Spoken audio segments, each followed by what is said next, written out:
welcome back to our Holly Jolly Kitchens here on our video call. I just want to get excited today. We are doing gingerbread. Now, this recipe takes so long because you have to make sure your dough is really, really cold.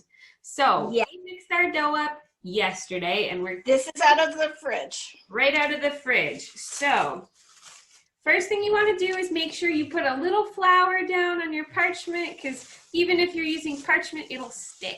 And it's a super sticky. Work a little bit of flour right into the dough. It's okay if it starts to look a little white. You just want to... It's not well bacon. Oh, absolutely. And even if there's a little bit of flour that stays on your cookie after it's baked, you can brush it off and put some icing over it. And it tastes really good. Now, this was Olivia's grandmother's recipe, my mother's.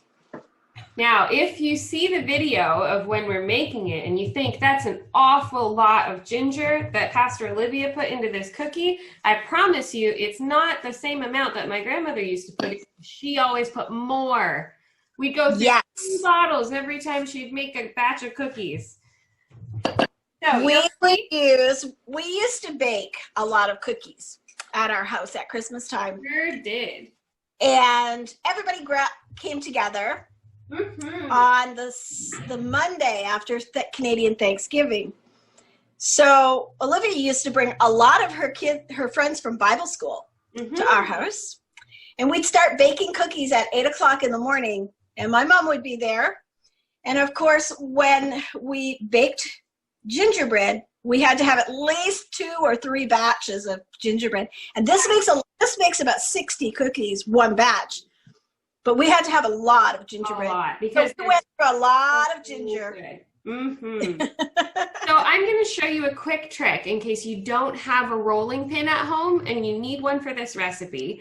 If you have a big bottle of like balsamic vinegar or a mason jar or something like that, and you don't have a rolling pin, it works. Just make sure the bottle's really clean, and then you'll just take it and roll it just like this. And you can see on the camera, just aimed at the cookie dough. See how nice it rolls out? You just have to keep these rings away from the edge, and you can roll it just fine. And if you have a bottle of balsamic vinegar or something, just put a piece of plastic around the outside or wash off the bottle, and then you don't have to worry about the label. Oh, excuse me. So once you get your dough out to a nice thin consistency, and I'll hold up the edge just so you can see how thick it is, because sometimes saying how thick it is doesn't really communicate it well. So you see, nice and thin, and it's still easily coming up off the board because I've got a nice amount of flour underneath it, but the top of this dough is starting to get sticky. How's yours feeling? Mine is a bit sticky as well on the top. You want to make sure your cookies don't stick. Just put a tiny bit of flour on the top so that it doesn't stick there when we start to cut them out. Now, a second quick trick that you can do, if you don't have any cookie cutters at home, you can do what I'm going to do today. Even though I have cookie cutters, you can try using a glass like this, and you can make ornaments. It's a lot easier than trying to cut out little men using a butter knife. So. Or if you have cookie cutters like this, giant. And I've had this one since Olivia was little, so it's like, probably 30 years old. Before she was born, I had this. And that's a number of years that's older than you that you don't need to know. So you can cut them out. I generally just take a little bit of flour. You can see on the ring like that, just around the glass, and do the same thing with your cookie cutters and just press in really firmly. Make sure you get all the way through and wiggle it a little. See what Pastor Karen was doing there and just wiggling it? And then when you lift your glass, you get an ornament, a little round ornament. So, yeah. Do you know what? Mine stuck. Oh no! And why would it stick? Oh, you know what I'm going to do? I'm going to lift my parchment Ooh, good idea. Now, even if you get rough edges on your cookies like this, that's okay. You can just pat them in and shape them with your hands. You can have Pastor Karen's just shaping her tree a little bit, and that's all right. So there's a couple of things you can do with your gingerbread cookies to decorate them. You can either buy a store-bought frosting tube and pipe it on after they're all baked and totally cool, or you can use decorating sugar before you put them in to bake. Yes. So we're both going to show you a couple of different versions of that. So I'm going to just cut out another ornament here so I have one. But why don't you go ahead and get started? This is some of the sugars that I like to keep, and when I'm decorating or baking, I like to keep them all in a little muffin tin so that I can separate them all. And as you can see, I've got a lot of different ones here. Ooh. So I think what I'm going to do for my gingerbread man, I have, now these are just like mini chocolate candies. Ooh, those are so I'm going to give him blue eyes.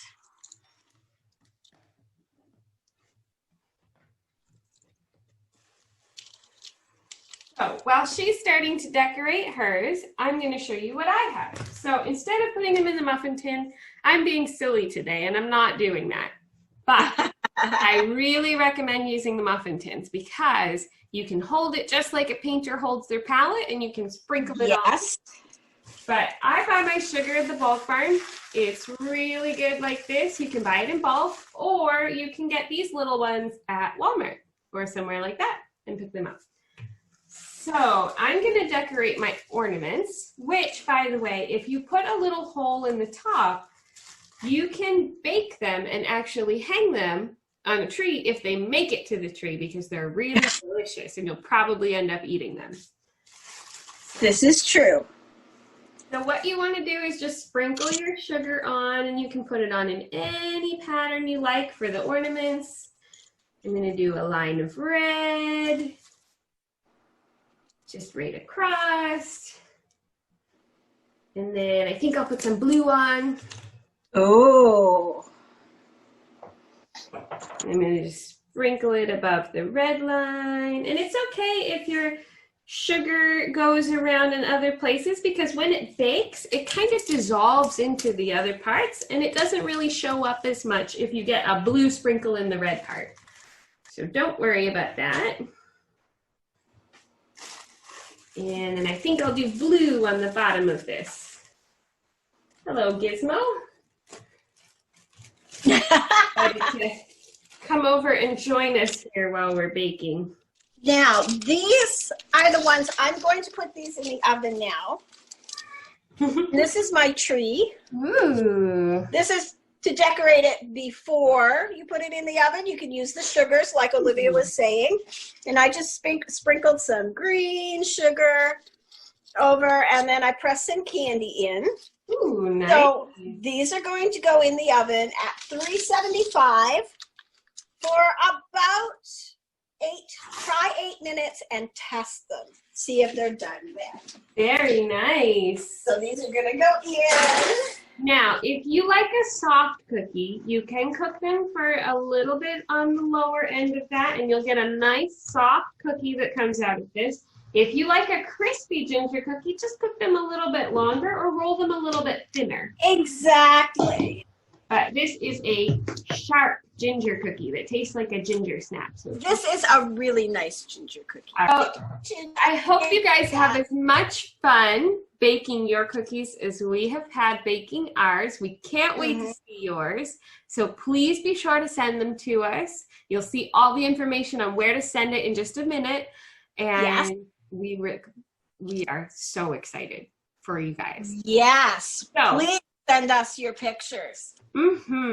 So we hope you have as good of a time baking as we have today, and we hope you have a holly jolly time in your kitchen. Holly jolly!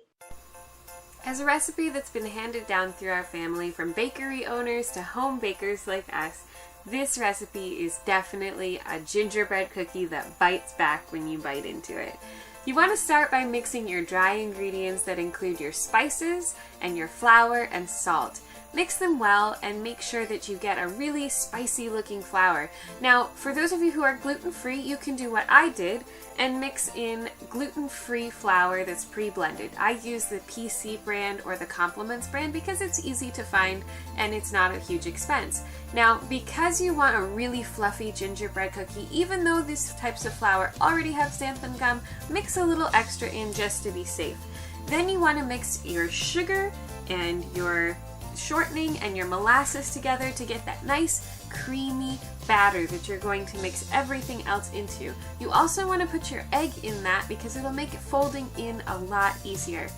Boil some water and add about a teaspoon of baking soda to that, and this will help make your cookies rise as well. Alternate mixing your flour and the boiling water so that when you add the boiling water, you don't accidentally make scrambled eggs in your batter, which is not very tasty, and I may have done that a time or two. Once you get this mostly mixed in, there's one last ingredient that you definitely need to add, and it will make all the difference. You see that I missed my salt there, but it is the vinegar. As a surprising ingredient, you want to add 2 or 3 drops of vinegar to this dough. It just helps the whole thing come together, and it's a trick that our family who owned a bakery used to use every time. Now, once this is all mixed together, make sure it's really, really well blended. Put down some saran wrap or reusable wrap that you can use in your fridge, and put your dough into 3 or 4 equal parts to chill in the fridge. This will help it chill evenly, and it will make it a lot more manageable when you're trying to roll out your dough because you're only working with a little bit at a time. Make sure it's packed in nice and tight. Take your 3 packs to the fridge and let it chill for about 3 hours. Once all that is chilled and ready to go, pick your favorite cookie cutters and enjoy decorating and baking together. Some of us may like our cookies loaded with frosting and sugar, but others like theirs just plain. So enjoy your cookies however you want them, but be sure to send us a photo of your amazing cookie creations, either in the comments below here on Facebook, or you can send them directly to us at our emails listed above.